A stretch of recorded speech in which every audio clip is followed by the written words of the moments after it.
Car सभी श्रोताओं और दर्शकों को आज हम चल रहे हैं अकबर पे। अकबर 10 ऐसी बातें जो हमें किताबों में तो कभी नहीं पढ़ाई गई।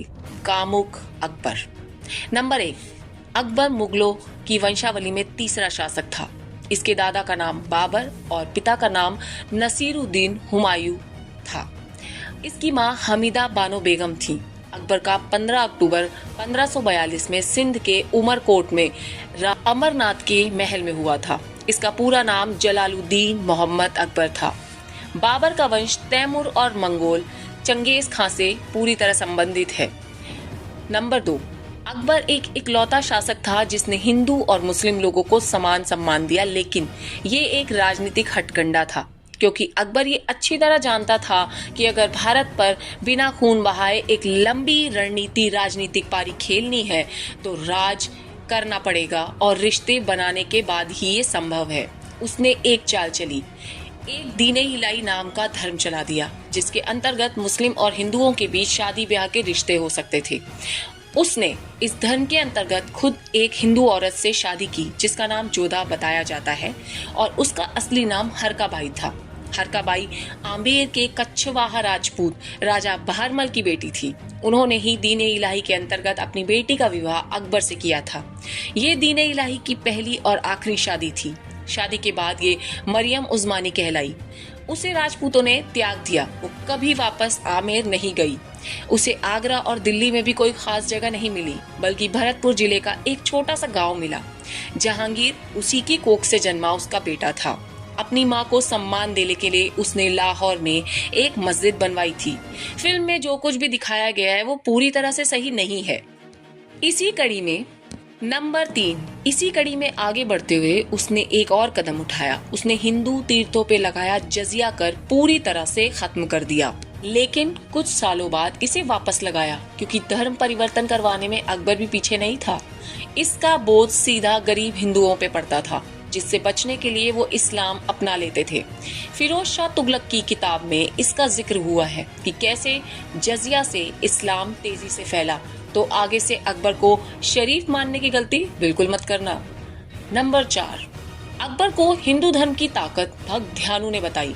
तब अकबर दिल्ली का बादशाह था। भक्त अपने गांव वालों के साथ देवी ज्वाला जी के दर्शन के लिए निकला। काफिला जब दिल्ली में गुजरा तो अकबर के सिपाहियों ने उसे रोक लिया और दरबार में पेश किया। अकबर ने उससे पूछा कि इतनी बड़ी फौज के साथ वो कहाँ जा रहा है। तो उसने बताया कि देवी ज्वाला जी के दर्शन को जा रहा हूँ। भक्त से पूछा, देवी क्या कर सकती है? भक्त ने कहा, देवी कुछ भी कर सकती है, पूरा संसार उसी के हाथ में है। अकबर ने घमंड में आकर ध्यानु के घोड़े का सर काट दिया और ध्यानु को बोला, अब इसका सर जोड़ कर दिखाओ। तब ध्यानु माता की स्तुति करने लगा और अपना सिर काट कर भी माता के चरणों में चढ़ा दिया। माता ने उन दोनों के सर जोड़ दिए। अकबर ये सब देखकर दंग रह गया।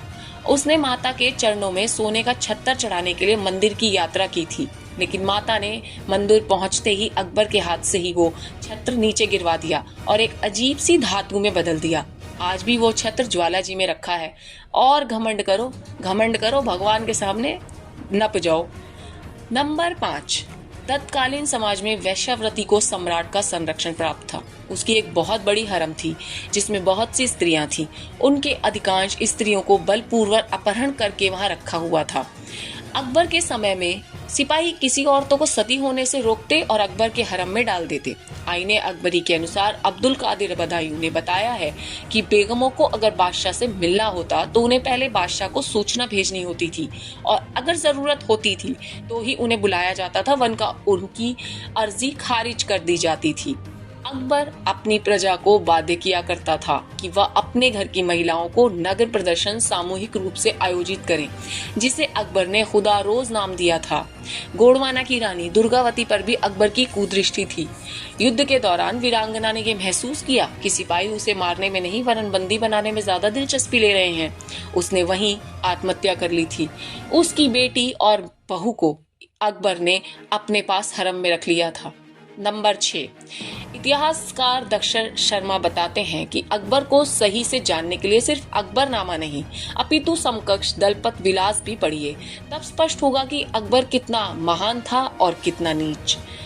नंबर 7, अक्टूबर 1605 में अकबर पेचिस नाम की बीमारी से गंभीर रूप से बीमार हो गया, जिसके 3 हफ्ते बाद उसकी मौत हो गई। अकबर को सिकंदरा में उसके मकबरे में दफनाया गया। तो अब से ये मत कहना कि अकबर महान था। महान हो सकता है कुछ जगहों पर, लेकिन वो भी अपनी मतलब के लिए। ऐसे मतलब परस्त लोगों के लिए हिंदुस्तान में कोई जगह नहीं थी, इसलिए मुगल साम्राज्य बहुत जल्दी तितर बितर भी हो गया। धन्यवाद। यदि आपको मेरा ये प्रयास अच्छा लगता है और मेरा ये चैनल अच्छा लगता है तो प्लीज़ मुझे लाइक, शेयर और कमेंट करें। मेरे चैनल को सब्सक्राइब करें। मेरा 1K पूरा कराने में मेरी मदद करें। धन्यवाद।